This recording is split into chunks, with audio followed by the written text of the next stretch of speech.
বিষয়টি হচ্ছে নবী করিম মুহাম্মদ সাল্লাল্লাহু আলাইহি সাল্লামের অনুসরণের নীতিমালা। বেশ কয়েকটি নীতিমালা আপনাদের সম্মুখে উপস্থাপন করা হয়েছে। আজকেও ইনশাআল্লাহ সেই নীতিমালার মধ্যে কিছু নীতিমালা উপস্থাপন করা হবে। আল্লাহ তাবারক ওয়া তাআলার নিকটে দোয়া করি যেন আল্লাহ তাবারক ওয়া তাআলা আমাকে সঠিকভাবে বলার ও বোঝানোর তৌফিক দান করেন। তার মধ্যে একটি নীতি হচ্ছে যে মুখালাফাতুল মুতাবাআ সাবাবুন লিল আতবি ওয়াল হালাকি, যে নবী করিম মুহাম্মদ সাল্লাল্লাহু আলাইহি সাল্লামের বিরুদ্ধাচরণ, নবী করিম মুহাম্মদ সাল্লাল্লাহু আলাইহি সাল্লামের অনুসরণের বিরুদ্ধে আমল করা এটা হালাক হওয়ার, ধ্বংস হওয়ার অন্যতম একটি কারণ।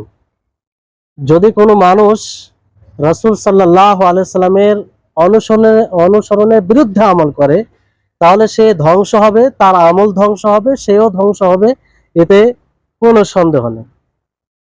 আল্লাহ তাবারক ওয়া তাআলা বলেন, ফালইয়াহযারিল্লাযীনা ইউখালিফুনা আন আমরিহি আন তুসিবাহুম ফিতনাহ আও ইউসিবাহুম আযাবুন আলীম, যে তাদেরকে সতর্ক হওয়া উচিত যারা রাসূলের আদেশের বিরুদ্ধাচরণ করে, যারা রাসূলের হুকমের বিরোধিতা করে, আন তুসিবাহুম ফিতনাহ, যে তারা ফিতনায়, বিপর্যয়ে, বিপদে আপতিত হবে, আও ইউসিবাহুম আযাবুন আলীম, অথবা তারা খুব যন্ত্রণাদায়ক শাস্তিতে আপতিত হবে।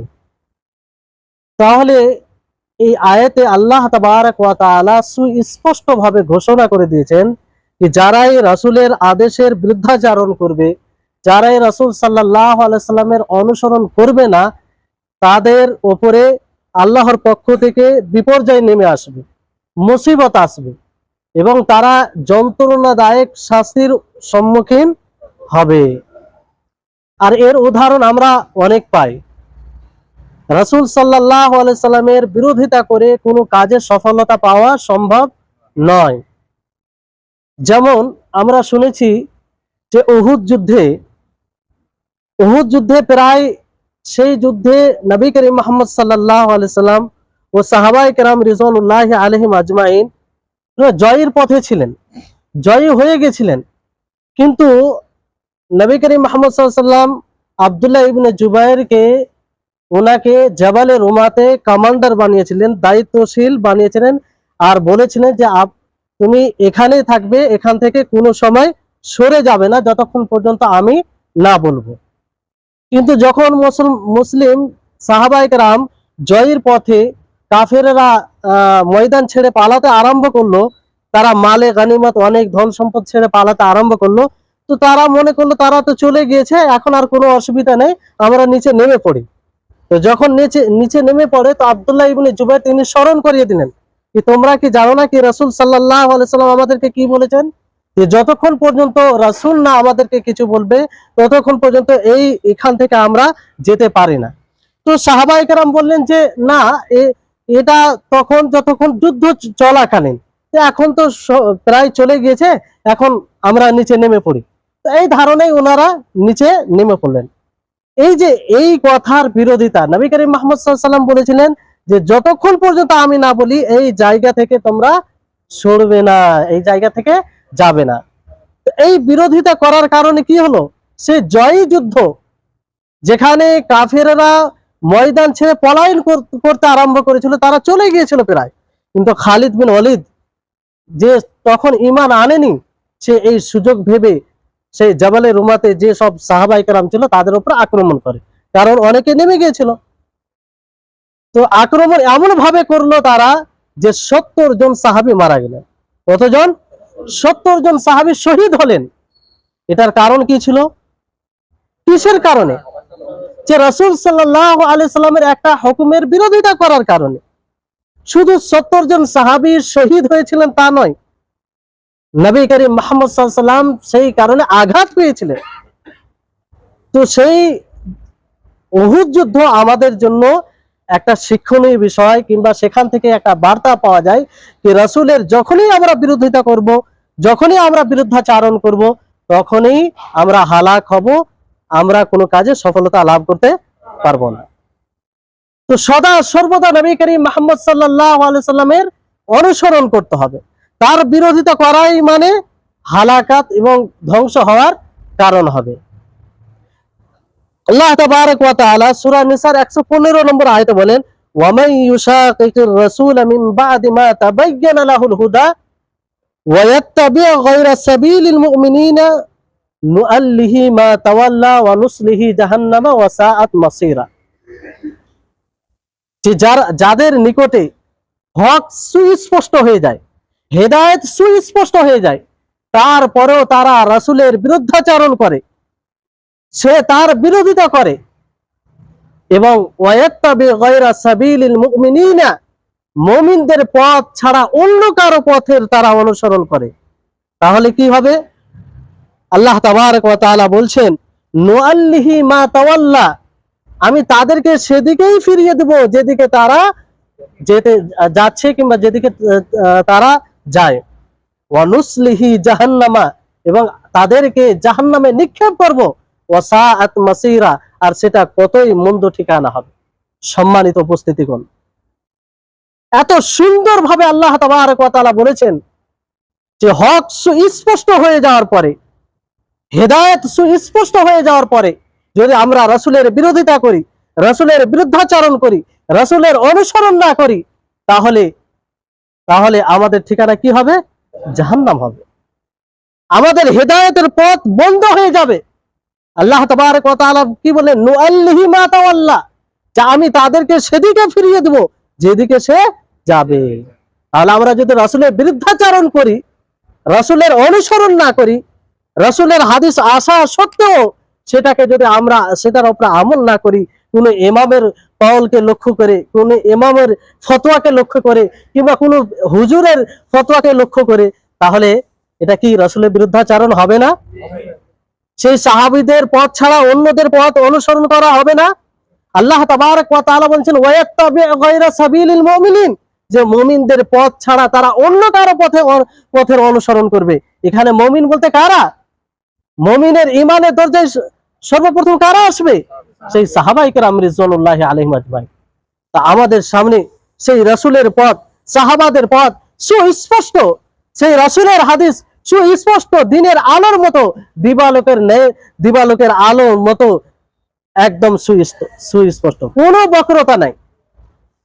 সম্মানিত উপস্থিতিগণ, অতএব আমাদেরকে সতর্ক হতে হবে, রাসূলের বিরুদ্ধাচরণ যাতে না হয়, রাসূলের অনুসরণের বিরোধী যাতে আমল না হয়, কারণ এটা ধ্বংস হওয়ার কারণ। আমরা দুনিয়াতেও ধ্বংস হতে পারি এবং আখিরাতে তো ধ্বংস রয়েছে। রাসূলের বিরুদ্ধাচরণ করে না আমরা হাউজে কাউসারে পানি পান করতে পারি, না আমরা রাসূল সাল্লাল্লাহু আলাইহি সাল্লামের সুপারিশ পেতে পারি। তাহলে রাসূল সাল্লাল্লাহু আলাইহি সাল্লামের সেই হাউজে কাউসারে পানি পান করতে যদি চাই, তাহলে দুনিয়াতে যে হাউজে কাউসার তিনি ছেড়ে গিয়েছেন, তার হাদিস, তার সুন্নাহ, সেটাকে মেনে চলতে হবে।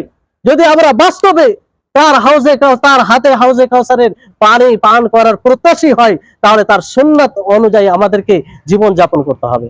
সম্মানিত উপস্থিতিগণ, তাহলে এটা সুস্পষ্ট যে যখনই আমরা রাসূলের বিরোধিতা করব, তা আমাদের জন্য ইহকালেও বরবাদি রয়েছে এবং আখিরাতেও বরবাদি রয়েছে। তারপরে আরেকটি নীতি হচ্ছে যে ইনদা হুলুলিন নিজা ইফসালু বিফাসলিস সুন্নাহ,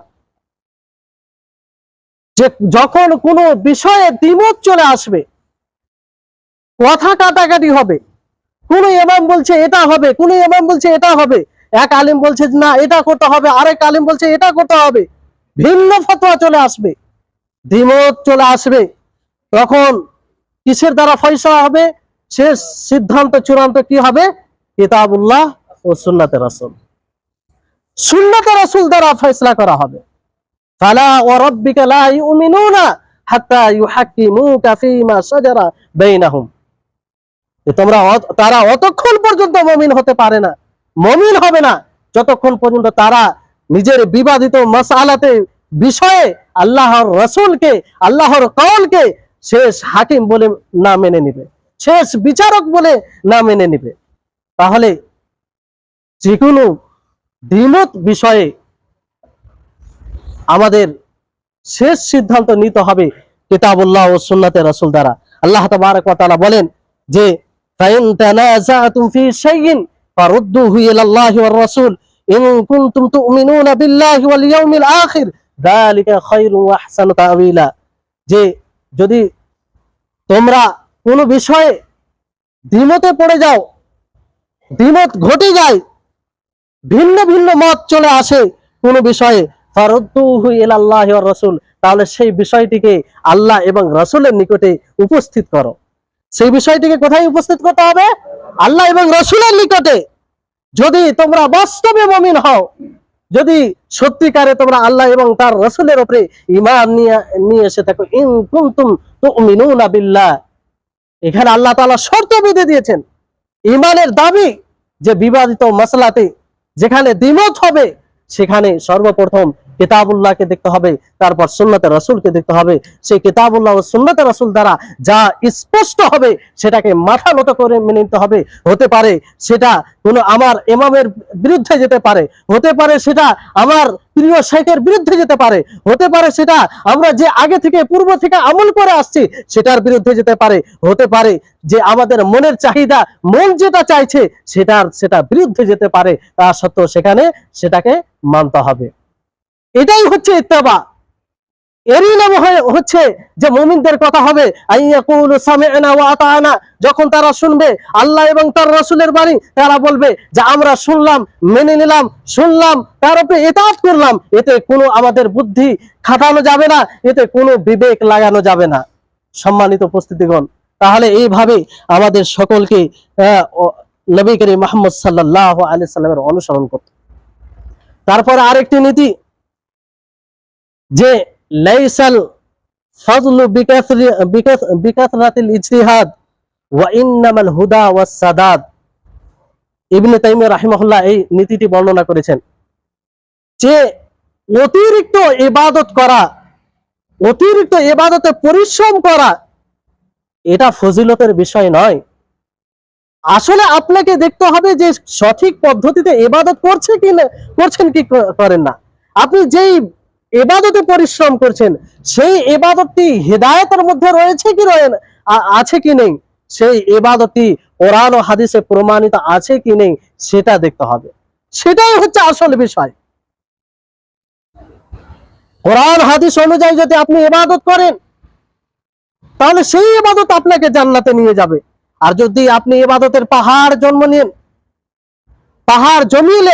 পাহাড় সমতুল্য ইবাদত করে থাকেন, আর সেই ইবাদত যদি নবী করিম মুহাম্মদ সাল্লাল্লাহু আলাইহি সাল্লামের পদ্ধতি অনুযায়ী না হয়, হিদায়াত অনুযায়ী না হয়, যে হিদায়াত নবী করিম মুহাম্মদ সাল্লাল্লাহু আলাইহি সাল্লাম দিয়ে গেছেন, তাহলে সেই ইবাদতের কোনো মূল্য নেই।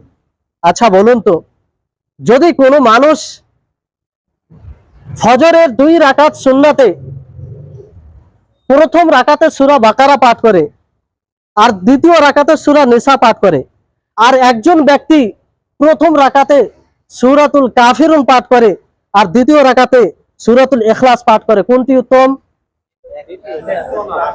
প্রথম রাকাতে সূরাতুল কাফিরুন, দ্বিতীয় রাকাতে সূরাতুল ইখলাস। কেন? নবী করিম মুহাম্মদ সাল্লাল্লাহু আলাইহি ওয়াসাল্লাম এইভাবে আমল করেছেন। কারণ যে ব্যক্তি সূরাতুল বাকারা প্রথম রাকাতে পড়ে, দ্বিতীয় রাকাতে সূরাতুল নিসা, এটা তো অনেক অনেক বড় সূরা, অতএব আয়াত বেশি রয়েছে, অক্ষর বেশি রয়েছে।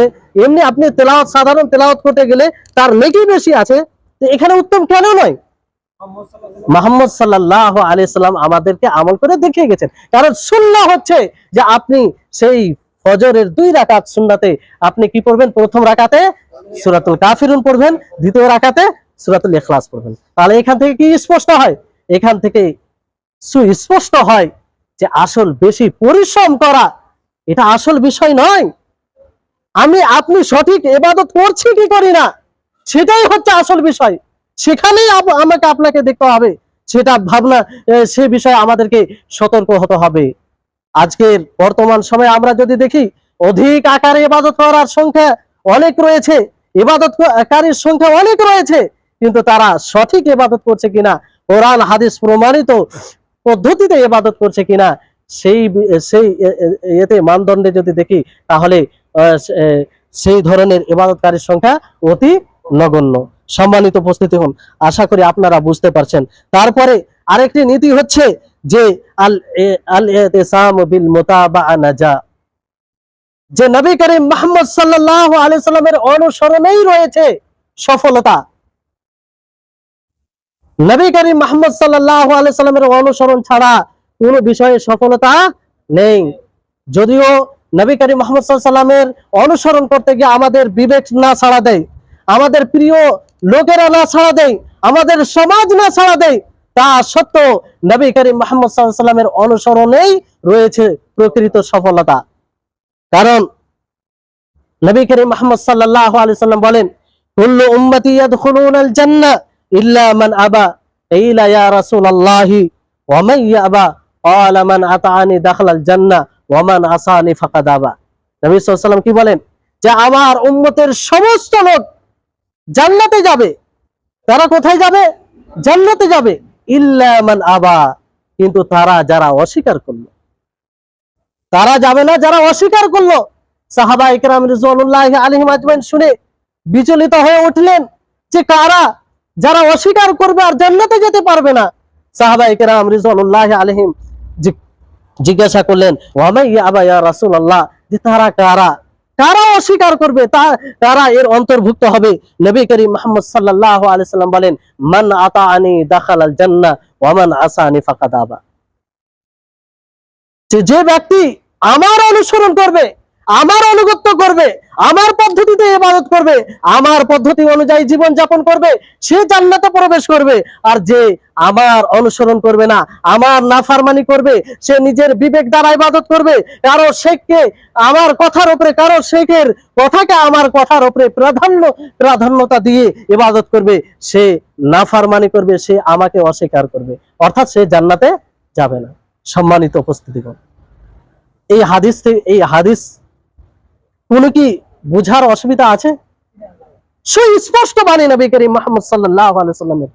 তারপরেও যদি আমাদের মধ্যে গোলামি থাকে, আমরা যদি সেই পূর্বেকার লোকের মতো আগে যে আমল করে আসি সেই আমলেই থাকি, কিংবা অধিকাংশ লোককে দেখে আমরা আমল করি না, অধিকাংশ মানুষরা তো এই আমল করে, এটা কি করে ভুল হতে পারে? তাহলে আমরা কোথায় রাসূলের বাণীকে বুঝতে সক্ষম হয়েছি? কোথায় রাসূলের বাণীর সামনে নিজেকে আমরা আত্মসমর্পণ করতে শিখেছি?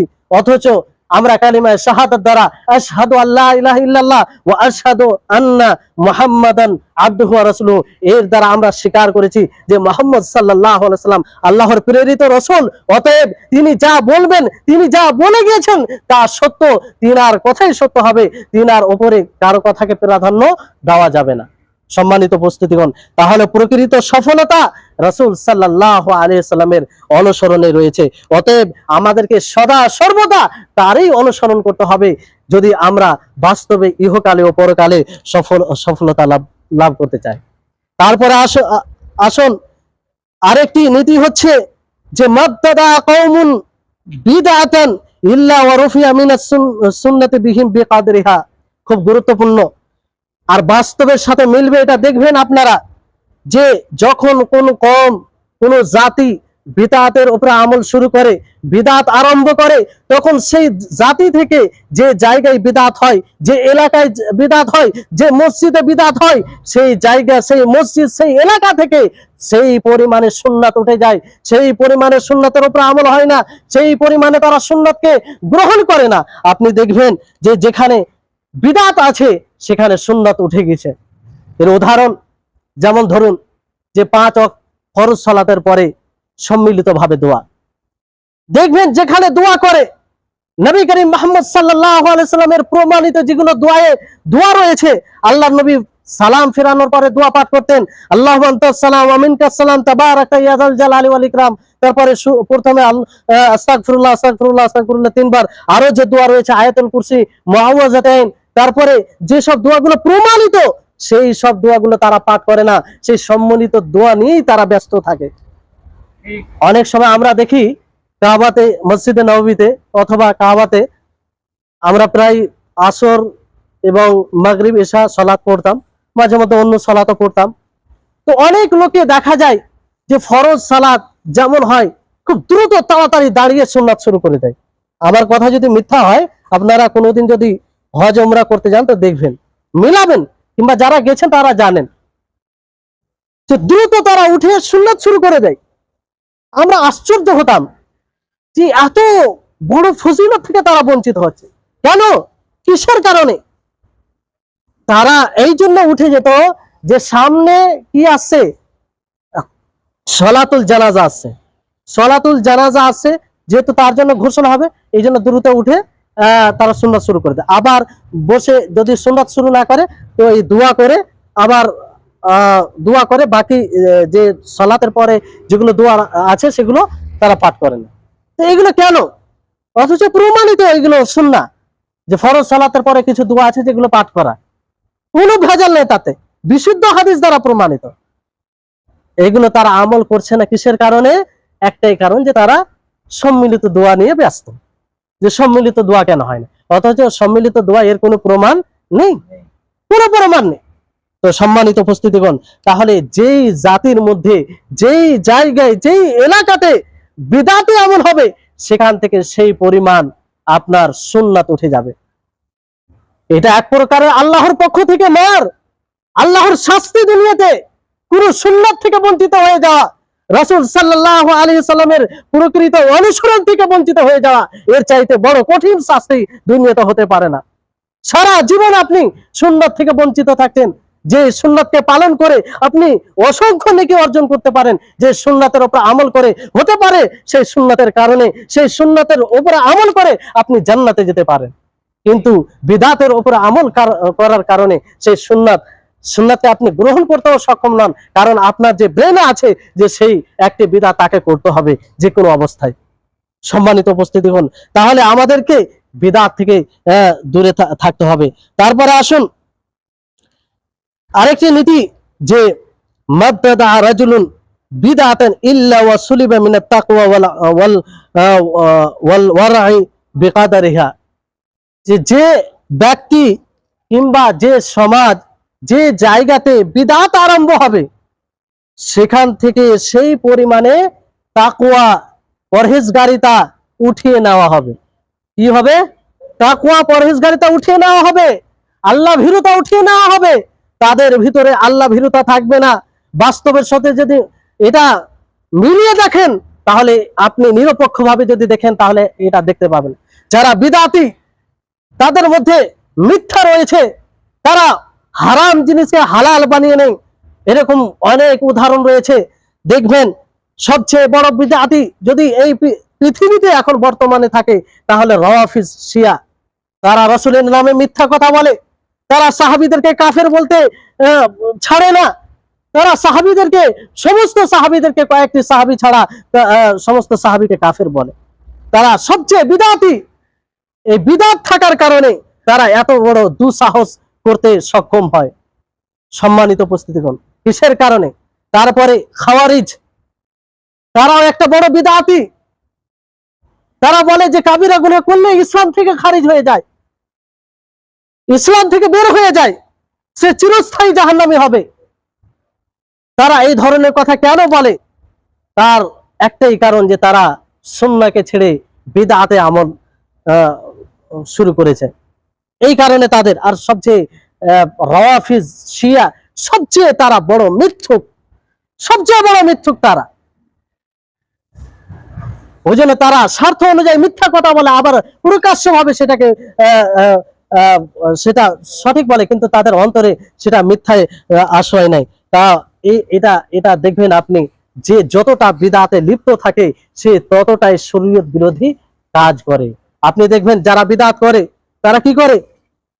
তারা হালালা করে, জিনাকে তারা হালাল করে দেয়, ব্যভিচারকে হারাম করে দেয়, মুতা যেটা হারাম, যেটা ইসলামে কোনো জায়েজের কোনো সুযোগ নেই, কিন্তু শিয়াপন্থীরা তাকে বৈধভাবে, তাকে শরীয়তের অংশ ভাবে। মুতা মানে একটা সময় নির্ধারণ করে কিছু পয়সা দিয়ে বিবাহ করলেন 1 মাসের জন্য, আবার তাকে ছেড়ে দিলেন, এটাকে মুতা বলা হয়।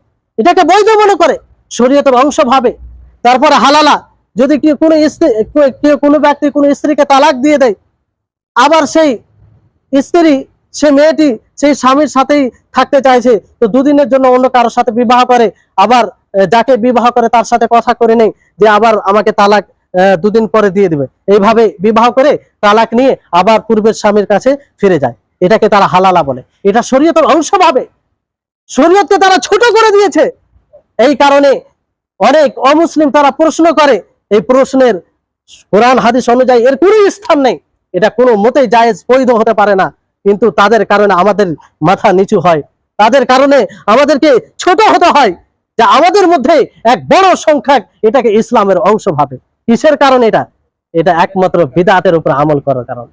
বিদআত থাকার কারণে তারা যদি সুন্নাতকে পালন করত, তারা যদি প্রকৃত রাসূল সাল্লাল্লাহু আলাইহি সাল্লামের অনুসরণ করত, তো এই অবস্থা কখনো হতো না।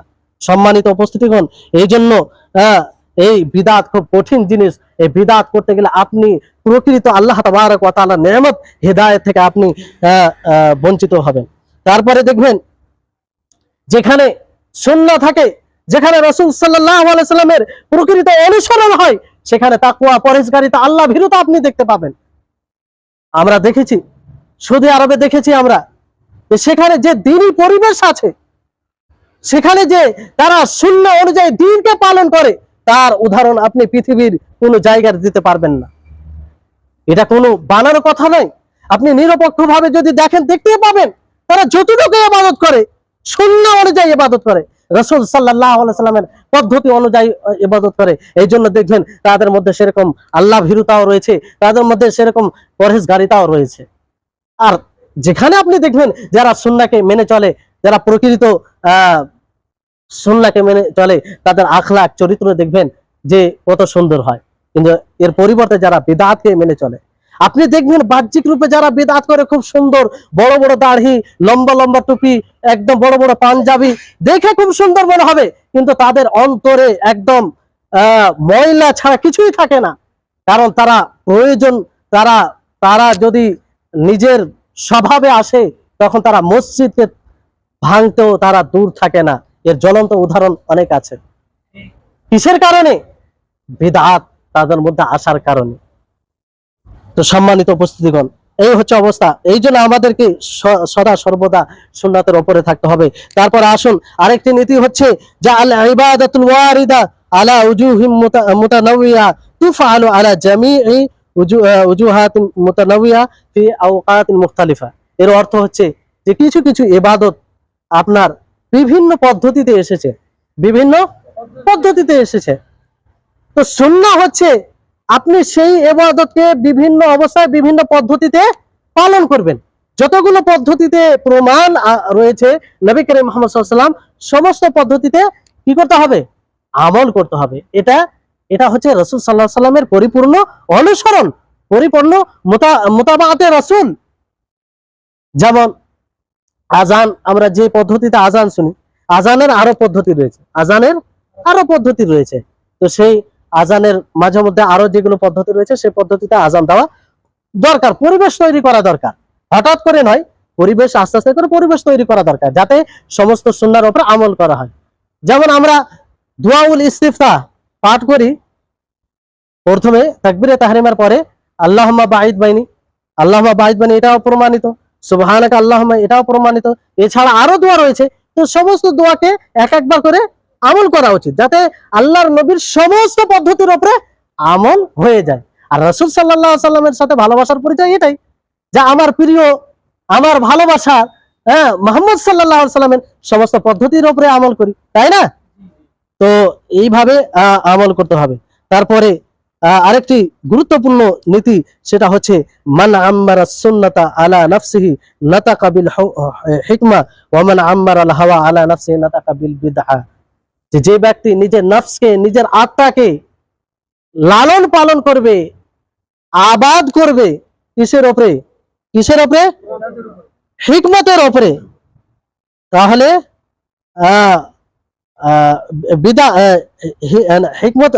হিকমতের উপরে, তাহলে সে হিকমতের ভালো কথা বলবে। আর যে ব্যক্তি প্রবৃত্তির উপরে নিজের নফসকে, নিজের আত্মাকে লালন পালন করবে, সে বিদআতের কথা বলবে। কিসের কথা বলবে? অর্থাৎ যে ব্যক্তি নিজের নফসকে, নিজের আত্মাকে সুন্নাহর উপরে লালন পালন করবে, নিজের সুন্নাহর উপরে, সুন্নাহ অর্থাৎ নবী সাল্লাল্লাহু আলাইহি ওয়াসাল্লামের সুন্নাহর উপরে লালন পালন করবে, তাহলে সে হিকমতের কথা বলবে, কোরআন হাদিস অনুযায়ী কথা বলবে। আর যে ব্যক্তি নিজের নফসকে, নিজের আত্মাকে প্রবৃত্তির উপরে লালন পালন করবে, প্রবৃত্তির উপরে তাকে তার আবাদ, সেই আত্মাকে আবাদ করবে, তাহলে সে কি করবে? বিদআতের কথা বলবে। কি করবে? বিদআতের। এই জন্য দেখবেন যতগুলো বিদআতপন্থী রয়েছে সকলেই প্রবৃত্তিকে অনুসরণ করে। কাকে অনুসরণ করে? প্রবৃত্তিকে অনুসরণ করে। এই জন্য নিজের অন্তরকে সবসময় সুন্নাতের উপরে লালন পালন করতে হবে। তারপরে যেটি নীতি হচ্ছে যে আল আসলু ফি আফআলিন নবী সাল্লাল্লাহু আলাইহি সাল্লাম আত-তাশরী। নবী করিম মুহাম্মদ সাল্লাল্লাহু আলাইহি সাল্লামের কর্মে আসল হচ্ছে সেটাই শরীয়ত। যতগুলো নবী করিম মুহাম্মদ সাল্লাল্লাহু আলাইহি সাল্লাম কর্ম প্রমাণিত আমাদের নিকটে পৌঁছেছে সহিহ হাদিস দ্বারা, বিশুদ্ধ হাদিস দ্বারা, সেটা কি? শরীয়ত। সেটা কি? শরীয়ত। সেটাকে শরীয়ত বলে মেনে নিতে হবে। সেখানে এটা ভাবলে হবে না যে নবী করিম মুহাম্মদ সাল্লাল্লাহু আলাইহি সাল্লাম এটা ব্যক্তিগতভাবে করেছেন, নবী সাল্লাল্লাহু আলাইহি সাল্লাম স্বভাবগত এটা করেছেন, এটা শরীয়তের অংশ নয়, এইরকম ভাবলে হবে না। সেটাকে শরীয়ত। হ্যাঁ, যদি কোনো দলিল থাকে যে না এটা শরীয়তের অংশ নয়, নবী করিম মুহাম্মদ সাল্লাল্লাহু আলাইহি সাল্লাম এমনি সেটা করেছেন, তাহলে সেটা আলাদা বিষয়। যদি কোনো দলিল না থাকে, তো যেই কাজটা, যেই পদ্ধতিটা নবী করিম মুহাম্মদ সাল্লাল্লাহু আলাইহি সাল্লাম থেকে প্রমাণিত, সেটাই হচ্ছে শরীয়ত। সেটাই কি? শরীয়ত। ওমা ইয়ানতিকু আনিল হাওয়া ইন হুয়া ইল্লা ওয়াহয়ুহা। নবী করিম মুহাম্মদ সাল্লাল্লাহু আলাইহি সাল্লাম স্ব ইচ্ছায় কিছু বলেন না, যা কিছু বলেন আল্লাহ তাবারক ওয়া তাআলা ওহীর মাধ্যমে বলেন। সম্মানিত উপস্থিতিগণ, এইজন্য আল্লাহ তাবারক ওয়া তাআলা কি বলেন? লাকাদ কানা লাকুম ফি রাসূলিল্লাহি উসওয়াতুন হাসানাহ। নবী করিম মুহাম্মদ সাল্লাল্লাহু আলাইহি সাল্লামের সম্পূর্ণ জীবন আমাদের জন্য উত্তম আদর্শ, উত্তম নমুনা, আর সেটাকে উত্তম নমুনা হিসাবে গ্রহণ করতে হবে। সম্মানিত উপস্থিতিগণ, তারপরে আরেকটি নীতি, যেটা শেষ নীতি, এই বলে বক্তব্য শেষ হবে ইনশাআল্লাহ, যেটা হচ্ছে যে নীতিটি প্রকৃত আল্লাহর আয়াত, ওয়াইন তুতিউহু তাহতাদু, যেটা দলিল হিসেবে আপনাদেরকে বলা হয়েছে যে যদি তোমরা রাসূলের অনুসরণ করো, রাসূলের আনুগত্য করো, রাসূলের অনুযায়ী ইবাদত করো, রাসূল যেভাবে জীবন যাপন করেছেন সেভাবে জীবন যাপন করো, তাহলে তোমরা হেদায়েত প্রাপ্ত হবে, তাহলে তোমরা হেদায়েতের পথে আসবে। তাহলে এই নীতিটি মনে রাখবেন যে রাসূলের পদ্ধতিতে চলতে গেলে আমরা হেদায়েত পাবো, নচেত হেদায়েত পাওয়া সম্ভব নয়। সম্মানিত উপস্থিতিগণ, এই আয়াতকে সাহাবায়ে কেরাম রিজওয়ানুল্লাহি আলাইহিম আজমাইন কিভাবে বুঝেছিলেন, তিনারা কিভাবে অনুসরণ করেছিলেন, সেই অনেক উদাহরণ আপনি পাবেন। যে সাহাবায়ে কেরাম একবার নবী করিম মুহাম্মদ সাল্লাল্লাহু আলাইহি সাল্লামকে সালাতরত অবস্থায় জুতো খুলতে দেখলেন, সাহাবায়ে কেরাম জুতো খুলে দিলেন, জুতো খুলে দিলেন। সাহাবায়ে কেরাম একবারও ভাবলেন না যে নবী করিম মুহাম্মদ সাল্লাল্লাহু আলাইহি সাল্লাম হয়তো কোনো ব্যক্তিগত কারণে খুলেছেন, সেটা ভাবেননি। নবী করিম মুহাম্মদ সাল্লাল্লাহু আলাইহি সাল্লামের অনুসরণ করতে গিয়ে জুতো খুলে ফেললেন। কিভাবে অনুসরণ করতেন? প্রাথমিক সময়ে নবী করিম মুহাম্মদ সাল্লাল্লাহু আলাইহি ওয়াসাল্লাম সোনার আঙ্গুঠি পড়েছিলেন, সাহাবায়ে কেরাম রিজওয়ানুল্লাহি আলাইহিম আজমাইন তিনারাও পড়েছিলেন, কিন্তু যখন হারাম হলো নবী করিম মুহাম্মদ সাল্লাল্লাহু আলাইহি ওয়াসাল্লাম সেটাকে খুলে দিলেন, তো সমস্ত সাহাবায়ে কেরাম সেটা খুলে দিলেন। সম্মানিত উপস্থিতিগণ, সেই সাহাবায়ে কেরাম যাদের ঈমানের উদাহরণ দেওয়া যায়, যাদের ব্যাপারে আল্লাহ তাবারক ওয়া তাআলা নিজেই বলেছেন যদি তোমরা হেদায়েত প্রাপ্ত হতে চাও তাহলে সেই সাহাবীদের মতো ঈমান নিয়ে এসো। সেই সাহাবায়ে কেরাম রিজওয়ানুল্লাহি আলাইহিম আজমাইনরা মদে অভ্যস্ত ছিল, সব সময় মদ পান করত, মদ ছাড়া তারা থাকতো না। কিন্তু যখন মদকে হারাম করা হলো, মদকে নিষেধ করা হলো, সঙ্গে সঙ্গে তারা সেটাকে ছেড়ে দিল, প্রত্যাখ্যান করলো। এটা ছিল নবী করিম মুহাম্মদ সাল্লাল্লাহু আলাইহি সাল্লামের প্রকৃত অনুসরণ, নবী করিম মুহাম্মদ সাল্লাল্লাহু আলাইহি সাল্লামের প্রকৃত অনুগত। তারা সেই আয়াতে আল্লাহ তাবারক ওয়া তাআলার কথা ওয়াইন তুতিউহু তাহতাদু, যে তোমরা যদি রাসূলের অনুসরণ করো, রাসূলের অনুগত করো, তাহলে তোমরা হেদায়েত প্রাপ্ত হবে। সম্মানিত উপস্থিতিগণ, আজকে প্রয়োজন আছে আমরা সেই রকম ভাবে নবী করিম মুহাম্মদ সাল্লাল্লাহু আলাইহি সাল্লামের অনুসরণ করি। আজকে প্রয়োজন আছে যে আমরা আমাদের নিকটে যখন রাসূলের বাণী পৌঁছে যাবে, রাসূলের কোনো হাদিস পৌঁছে যাবে বিশুদ্ধ সনদ দ্বারা, বিশুদ্ধ সূত্রে, তাহলে সেটাকে মাথা নত করে মেনে নিতে হবে। তাহলে আমরা প্রকৃত রাসূল সাল্লাল্লাহু আলাইহি সাল্লামের অনুসরণকারী হব। সম্মানিত উপস্থিতিগণ, এই ছিল আজকের আলোচনা। আল্লাহ তাবারক ওয়া তাআলার নিকটে আমরা দোয়া করব আল্লাহ যেন আমাদের সকলকে সঠিকভাবে আমল করার তৌফিক দান করেন। আর শেষে আরেকটি বিষয় জড়িয়ে দিই যে সামনে একটি বেদাত আসছে, সেটা হচ্ছে নবী করিম মুহাম্মদ সাল্লাল্লাহু আলাইহি সাল্লামের জন্মদিবস পালন করা। এর পূর্বে আপনাদেরকে বলেছি যে দেখেন, যে উদ্দেশ্য ভালো থাকলে যে কাজটি আপনি করবেন সেটা যে জায়েজ হবে এটা জরুরি নয়। যারা জন্মদিবস পালন করে তারা বাস্তবে রসুলকে ভালোবাসে, রসুলকে ভালোবেসেই কাজ করে, কিন্তু তারা কিন্তু যেভাবে তারা ভালোবাসা প্রকাশ করে এই পদ্ধতি কি সঠিক? সঠিক নয়। অতএব এইভাবে নবী করিম মুহাম্মদ সাল্লাল্লাহু আলাইহি ওয়াসাল্লামের জন্মদিবস পালন করা এটা বিদআত। রাসূল সাল্লাল্লাহু আলাইহি ওয়াসাল্লামের প্রকৃত ভালোবাসা, রাসূল সাল্লাল্লাহু আলাইহি ওয়াসাল্লামকে প্রকৃত ভালোবাসার পরিচয় হচ্ছে যে তার অনুসরণ করা। কারণ আমাদের চেয়ে সবচেয়ে বেশি ভালোবেসেছিলেন নবী করিম মুহাম্মদ সাল্লাল্লাহু আলাইহি ওয়াসাল্লামকে সাহাবায়ে কেরাম রিজওয়ানুল্লাহি আলাইহিম আজমাইন। তারা তিনারা কখনো জন্মদিবস পালন করেনি। তাবেঈন যাদের পরে স্থান আছে তারা কখনো জন্মদিবস পালন করেনি। তো যিনারা উত্তম, যাদেরকে সার্টিফিকেট আল্লাহ তাবারক ওয়া তাআলা দিয়েছেন, রাদিয়াল্লাহু আনহু ওয়া রাদু আন, তারা পালন করেনি, তাদের চেয়ে কি আমরা বেশি মুত্তাকি হয়েছি, বেশি পরহেজগার হয়েছি? তো এটা কি করে সম্ভব? তো যাই হোক, আল্লাহ তাবারক ওয়া তাআলা আমাদের সকলকে যেন রাসূলের পদ্ধতি অনুযায়ী জীবনযাপন করার তৌফিক দান করেন। আর আল্লাহ তাআলা যেন আমাদের সকলকে প্রকৃত ইসলামকে বোঝার তৌফিক দান করেন। ওয়া আখিরু দাওয়ানা আনিল হামদুলিল্লাহি রাব্বিল আলামিন। আসসালামু আলাইকুম ওয়া রাহমাতুল্লাহি ওয়া বারাকাতুহু।